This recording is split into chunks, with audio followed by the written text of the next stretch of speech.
भाई मेरे पड़ोस में कुछ काम होगा और वो काम अच्छा हो रहा होगा और वो मुझे पता है तो मैं उसमें बेनिफिट ले लूँगा। जब मार्केट गिरती है सर, एफआईज बेच के भाग गए सर, एफआईज बेच के भाग गए, एफआईज खरीद रहे हैं, ये चीज़ें जो आ जाती हैं निकल कर, ये बहुत इम्पैक्ट डालती है।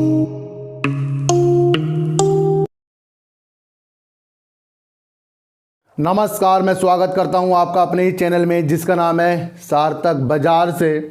और आज बात करेंगे सर यस बैंक की और बंधन बैंक की। सर दोनों बैंकिंग सेक्टर के शेयर आज हमने लिए हैं और इसके बारे में एक चर्चा करेंगे, क्योंकि सर यस बैंक के लिए भी काफ़ी मुझे कमेंट आ रहे हैं और बंधन बैंक के लिए तो काफ़ी मुझे कमेंट और कॉल भी आ रहे हैं। सर इस शेयर में अब करें क्या और क्या चीज़ें इसके अंदर हम संभावना तलाश कर सकते हैं, क्योंकि एचडीएफसी ने अपना 3% स्टेक तो अपना सेल कर दिया है। सर देखो सर, सबसे पहले मैं आपको फिर बता रहा हूं कि कोई भी किस में स्टेक लेता है वो अपने प्रॉफिट के लिए लेगा। हम हो, म्यूचुअल फंड वाले हों या कोई अदर बैंक, किसी में भी कुछ स्टेक लेगा, सब प्रॉफिट के लिए है। सबसे पहले आपको इतनी सी बात समझनी पड़ेगी। ये बात अगर आपने समझ ली कि जो भी काम हो रहा है कोई अपने प्रॉफिट के लिए कर रहा है, तो आप इस मार्केट से अच्छे नज़रिए से देखकर अच्छे प्रॉफिट ले सकते हो। सर एक बात मैं आपको बता दूं सर कि मेरी एनालाइज, आपके एनालाइज और अदर लोगों की एनालाइज जो होती है सबकी अलग अलग होती है। फिर भी आपको अपनी एनालाइज पे विश्वास करना चाहिए और कभी कभी दूसरों से भी अपनी एनालाइज का कंपैरिजन कर लेना चाहिए, ताकि आपको पता लग जाए कि जो आप सोच रहे हैं, जो मैं सोच रहा हूं, जो कोई और सोच रहा है, उसमें कितना अंतर है। सर सबको मिलाइए सर, और सबको मिलाने के बाद अपनी एक एनालाइज अलग से कीजिए, अपनी साइकोलॉजी अलग से बनाइए। जो लोग जहां पर बेच देते हैं और हम लोग वहां पर खरीद लेते हैं, तो जो बेच रहा है वो प्रॉफिट के लिए बेच रहा है या किसी और कारण के लिए बेच रहा है, जो हम खरीद रहे हैं हम भी प्रॉफिट के लिए ही किसी शेयर को खरीद रहे हैं। इतनी सी बात आपको ही समझनी पड़ेगी। सर जो ये म्यूचुअल फंड वाले होते हैं सर, ये अपने कस्टमरों को कभी नुकसान नहीं देंगे, मैं आपको फिर से ये बता रहा हूँ सर। तो आपको पता रहना चाहिए सर, म्यूचुअल फंड वाले भी बंधन बैंक में हैं। सर एक चीज़ मैं आपको और बता दूं कि इसके अंदर सर 35% तो एफआईज है, यानी कि फॉरेन वाले जो इन्वेस्टर होते हैं ना, निवेशक होते हैं, वो भी इसके अंदर 35% करीब हैं। तो उन्होंने भी कुछ ना कुछ अपनी एनालाइज अलग तरीके की कर रखी होगी।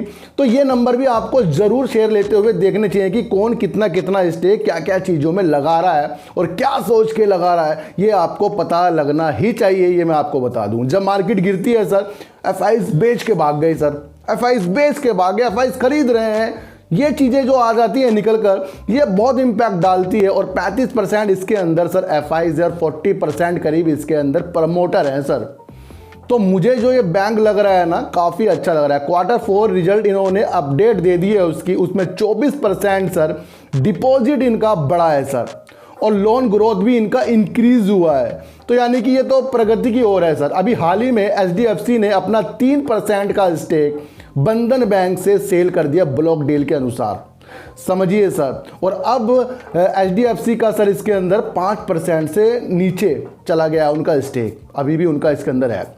और जब एचडीएफसी ने इसका खुलासा किया कि उन्होंने कहा आरबीआई की कुछ गाइडलाइंस के तहत उन्होंने ये कदम उठाया है, लेकिन जैसे उन्होंने बेचा वैसे ही एक ब्लॉक डील हो रही है, वहाँ पर भी शेयरों को किसी और ने खरीद लिया। यानी कि कहीं ना कहीं खरीद और बेचना चलता रहता है इस मार्केट में, आपको ये समझना ही पड़ेगा। सर अभी हाल ही में सर बंधन बैंक ने आईडीएफसी एएमसी, यानी उनका जो कारोबार है म्यूचुअल फंड का, उसको उन्होंने एक्वायर करने का मन बना लिया, जिसकी प्रक्रिया 6 महीने तक पूरी हो जाएगी। अब बंधन बैंक को ये लग रहा है कि जो म्यूचुअल फंड होता है ना, ये ग्रोथ करेगा, ये बिजनेस जो है ये ग्रोथ करेगा। वो कैसे सोचते हैं इस चीज़ को, क्योंकि 10 से 15% जो ग्रोथ हो रही है, आगे जाकर भी और जाकर म्यूचुअल फंड में ग्रोथ हो सकती है। अब मैं आपको एक चीज़ बता दूं सर, हम जो न्यूज़ देखते हैं या कुछ भी एनालाइज करते हैं, फंडामेंटल देखते हैं, चार्ट देखते हैं, हमें टाइम है, लेकिन कुछ लोग ऐसे होते हैं जिनको टाइम नहीं होता किसी भी चीज़ को शेयरों में दिमाग लगाने के लिए। तो वो क्या करते हैं, उनका ऑप्शन यही है कि वो म्यूचुअल फंड में पैसा लगा देते हैं। आपको ऐड भी आ रहा होगा कि म्यूचुअल फंड में पैसा लगाइए, सेफ हो जाइए या जोखिम भरा, ऐसे कुछ आ जाते होंगे आपको। लेकिन अधिकतर देखा गया है कि सर म्यूचुअल फंड में पैसा लगाकर प्रॉफिट ही होता है। तो ये जो बिजनेस है ना आगे तक जाएगा। इसीलिए बंधन बैंक ने आईडीएफसी एएमसी का जो बिजनेस है ना म्यूचुअल फंड का, उसको उन्होंने 4500 करोड़ रुपए में लेने का मन बना लिया है। तो समझिए सर, जो ये बंधन बैंक सोच रहा है ये आगे जाकर आपको बहुत अच्छे पॉजिटिव संकेत दे रहा है। मैं आपको बताऊं, टारगेट जो इसके एक्सपर्ट देते जा रहे हैं ना, कोई 350 और 380 के टारगेट दिए जा रहे हैं, और कोई कोई तो इसमें सर बाइंग की जो पोजीशन बनाने के लिए भी एक्सपर्ट कहते जा रहे हैं। यानी कि कहीं ना कहीं ये बंधन बैंक आपको कुछ दिनों में आपको अच्छे मुकाम पर जाता हुआ दिखाई देगा। जो एक्सपर्ट होते हैं, जो म्यूचुअल फंड वाले होते हैं, वो अलग तरीके से सोचते हैं, शायद हम वैसा ना सोच पाएँ जैसे वो सोचते हैं। तो अपनी एनालाइज को भी परफेक्ट मानिए, लेकिन जो स्टेक किसका किसमें होता है उसको भी आपको देखना ही पड़ेगा, तब जाकर आपको बंधन बैंक जैसे शेयरों में प्रॉफिट आता हुआ दिखाई देगा। बंधन बैंक में तो सर मुझे पॉजिटिव संकेत दिख रहे हैं, जिस तरह से ये जो इसकी न्यूज़ है, और जिस तरह से ये लोन ग्रोथ इनका बढ़ रहा है, और जिस तरह से डिपॉजिट में 24% का इनका उछाल आ रहा है, और अदर भी इसके अंदर ब्लॉक डील चलती जा रही है, तो इसके अंदर तो ये पॉजिटिव संकेत देखने को मिल रहे हैं। तो बात करते हैं सर यस बैंक की, और यस बैंक में आपने हज़ारों वीडियो देख ली होगी जिसमें कोटक का जिक्र भी कर दिया गया होगा, और रेटिंग का जिक्र भी कर दिया गया होगा, और जो Q4 के रिजल्ट आ रहे हैं, अपडेट आ रहे हैं, उसका भी जिक्र उन वीडियो में कर दिया गया होगा। छोटी सी बात समझेंगे, अगर कुछ भी चीज़ किसमें कोई स्टेक ले रही है और वो न्यूज़ सर 3 दिन से पहले आ रही है, तो शेयर ने आपको अपर सर्किट लगाता हुआ क्यों नहीं दिखाया? कोई किसी में स्टेक ले रहा है, मर्जर वाली खबरें आ रही है, तो शेयरों को तो अपर सर्किट लगाना चाहिए सर। लेकिन मैं आपको बता दूं, ये जो बैंक है ये प्रगति की ओर है, ये आगे बढ़ने की बहुत तेज़ी से संभावना इसकी जारी हो चुकी है। अब मुझे लगता है सर कि ये ऊपर जाने के बाद ना इसकी जो रेंज बन जाएगी 15 से 17 रुपये तक की इसकी रेंज वापसी की फिर बन सकती है, क्योंकि जो कोटक बैंक की जो खबरें आ रही हैं, निकल के मर्जर हो रहा है, पैसा लगा रहा है, ये जो अभी जो खबरें हैं इसके तहत इसके अंदर जो नए निवेशक घुस जाएंगे इसके अंदर, छोटे मोटे जैसे हम हैं, तो वो कहीं ना कहीं धोखा खा लेंगे, और जिसके पास है वो इसके अंदर आगे जाकर आपको प्रॉफिट अच्छा मिल पाएगा। तो रिस्की तो हो जाता है हर जगह जब एक न्यूज़ जो सबके कानों में चली जाती है। भाई मेरे पड़ोस में कुछ काम होगा और वो काम अच्छा हो रहा होगा और वो मुझे पता है, तो मैं उसमें बेनिफिट ले लूँगा। अगर वही काम पूरे मोहल्ले को पता लग गया तो वो सब के सब उसके अंदर बेनिफिट लेना चाहेंगे। अब 100 रुपये में से हज़ारों लोगों को कितना कितना मिल जाएगा ये आप खुद सोच सकते हैं सर।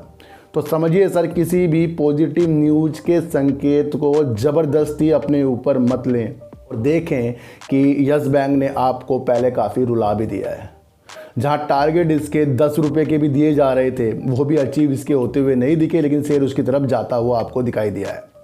और फिर इसके अंदर जो इसकी रेटिंग बढ़ गई है वो भी इसमें पॉजिटिव संकेत दे रही है। तो इसकी 21% का ग्रोथ हुई है, वो भी इसके अंदर पॉजिटिव संकेत दे रही है। और कोटक महिंद्रा वाली बात अगर सही हो गई ना, तो ये पॉजिटिव संकेत नहीं, ये तो धमाका कर देगी।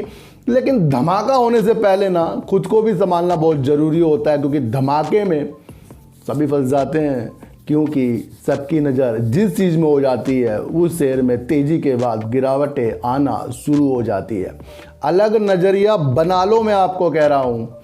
और ज़्यादा पैसा ऐसे शेयरों में ना लगाएं जो न्यूज़ बेस के शेयर होते हैं, जो सिर्फ काम तो बढ़िया है लेकिन उसके बाद जो ऐसी खबरें आ रही हैं कोटक वाली, ये हो सकता है सही है, क्योंकि सारे के सारे इसके अंदर वीडियो बनाते जा रहे हैं, और किसी ने भी ये नहीं कहा किसी को कि शायद आपको अपना प्रॉफिट भी कभी ना कभी देखना पड़ेगा। अभी तेज़ी के संकेत इसमें मिलते जा रहे हैं और शेयर आपको 17, 18, 19 की तरफ बढ़ते हुए दिखाई दे रहा है।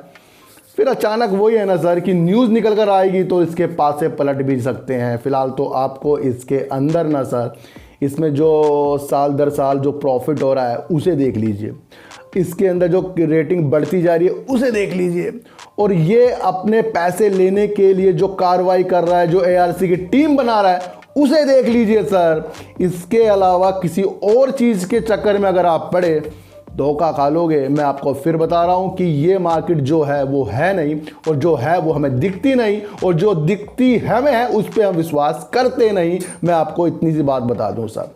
तो हर चीज़ों का समाधान आपको खुद तलाश करने पड़ेगा। अपनी एनालाइज को सर्वश्रेष्ठ मानिए और दूसरों के एनालाइज में भी थोड़ा गौर करिए, दोनों में मिलावट कीजिए और उससे जो चीज़ें निकलेगी वो आपको बहुत ऊपर तक जाती हुई दिखाई देगी। शर्त है कि लालच आपको मार्केट में नहीं करना है।